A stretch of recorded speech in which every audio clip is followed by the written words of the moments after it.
जी आज का हमारा टॉपिक है, हमने नेक्स्ट चैप्टर स्टार्ट करना है। Chapter number 2 statistics and probability का क्या है, random variables and distribution functions है। ठीक है, रैंडम वेरिएबल क्या है? A function is defined on the sample space, कि एक फंक्शन ऐसा फंक्शन जो सैम्पल स्पेस में डिफाइंड हो, this function is called the random variable.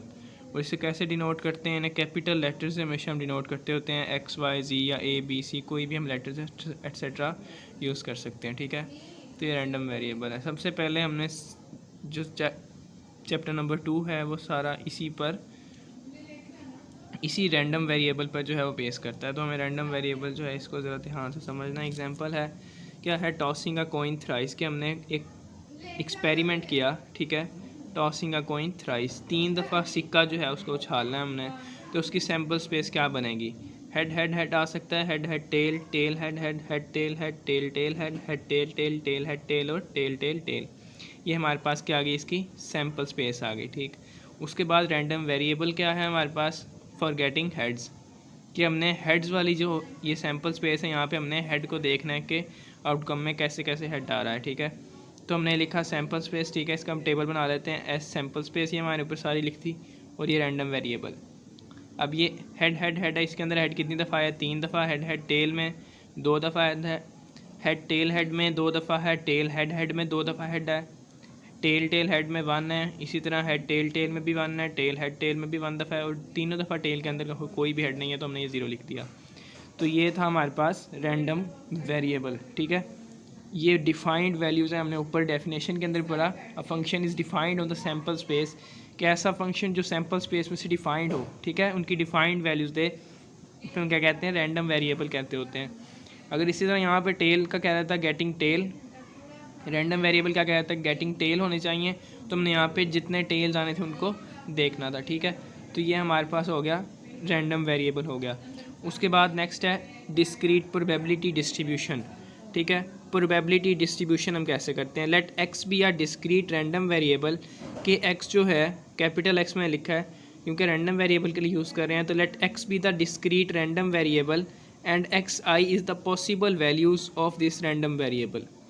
वो कह रहा है कि x जो है कैपिटल X एक डिस्क्रीट रैंडम वेरिएबल है, and X I is the possible values, और एक्स आई जो हैं ये इसकी ये डिफाइंड वैल्यूज़, इनको एक्स आई का नाम दे रहा है, और ये जो है ये एक रैंडम वेरिएबल है। ठीक, प्रोबेबिलिटीज़ किन की हम कैसे निकालेंगे? ये जो नंबर्स आए हैं हमारे पास, ये डिफाइंड वैल्यूज़ आए हैं, इनकी हम प्रोबेबिलिटीज़ कैसे निकालेंगे वो ये बता रहा है डिस्क्रीट प्रोबेबिलिटी डिस्ट्रीब्यूशन के अंदर। तो क्या बनेगा? P of x is equal to X I is equal to F of X I. I क्या है? 1 2 3 से लेकर अप टू सो ऑन। ठीक है, जितने हमारे पास x की वैल्यूज़ आएंगी वहाँ तक ये आई जो है लाई करेगा। अब हम क्या कह सकते हैं? P of x is equal to X is equal to F of X, ये हमारे पास यहाँ तक आ गया। ठीक है, अब हम इसकी एक एग्जांपल देखते हैं डिस्क्रीट प्रोबेबिलिटी डिस्ट्रीब्यूशन की। अभी ये जो हमने पढ़ा है सिर्फ रैंडम वेरिएबल था और इसकी एक एग्जांपल थी।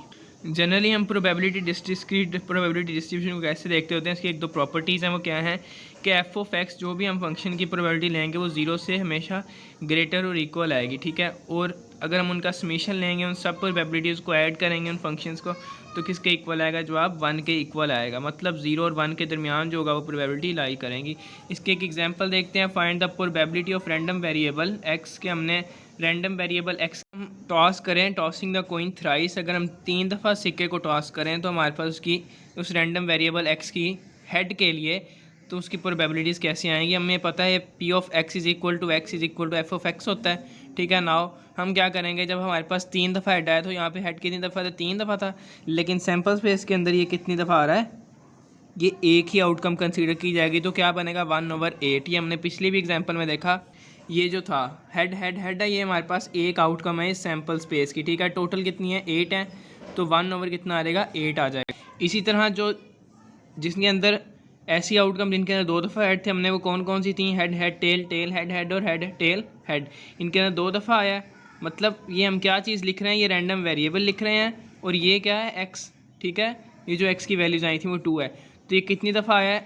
ये 1 2 3 है, तो हम क्या लिखेंगे? 3/8 इसकी प्रोबेबिलिटी बनेगी। इसी तरह ये क्या आएगा? जिसमें 1 दफ़ा हेड आया है, ये भी 3 आउटकम्स हैं, तो क्या बनेगा? 3/8, और जिसके अंदर कोई भी हेड नहीं है 0, लेकिन आउटकम तो एक दफ़ा आई है सैम्पल स्पेस के अंदर, क्या बनेगी प्रोबेबिलिटी 1/8। ये हमने सिंपल इसकी प्रोबेबिलिटीज़ फाइंड कर ली। यहाँ तक क्वेश्चन अपना जो उन्होंने पूछा था क्वेश्चन के अंदर रिक्वायर्ड था हमने यहाँ बता दिया। लेकिन आगे हमने जो अभी प्रॉपर्टीज़ पढ़ी थी इसकी, वो भी अगर हम देख लें कि समीशन एफ ऑफ एक्स आई, ये क्या है, एफ ऑफ एक्स आई है, ये एफ ऑफ एक्स 1 है, एफ ऑफ एक्स 2 है, ये एफ ऑफ एक्स 3 है, एफ ऑफ एक्स 4 है। ठीक है, तो हम इन सब के जब x1 x2 x3 और x4 की प्रोबेबिलिटीज़ को जब ऐड करेंगे तो हमारे पास जवाब देखना है 1 के इक्वल आता है कि नहीं आता, क्योंकि हमने ऊपर अभी प्रॉपर्टी में देखा था एक उसकी जो बताया गया था कि समीशन एफ ऑफ एक्स इसके इक्वल होता है 1 के इक्वल होता है, सबको ऐड करेंगे तो 1 इक्वल आ गया। अब हम इसका टेबल भी देख लेते हैं कि इसका टेबल कैसे बनाते हैं। ये हमारे पास x की वैल्यूज़ थी, क्या थी 0 1 2 और 3 वैल्यूज़ आई हैं सिर्फ। ठीक है, तो 0 जब था तो उसकी प्रोबेबिलिटी हमने देखी, एफ ऑफ एक्स की वैल्यू क्या थी 1/8 थी। जब 0 आया था तो प्रोबेबिलिटी कितनी आई थी, एफ ऑफ एक्स की वैल्यू 1/8, और जब 1 आया था तब इसकी वैल्यू कितनी आई थी 3/8।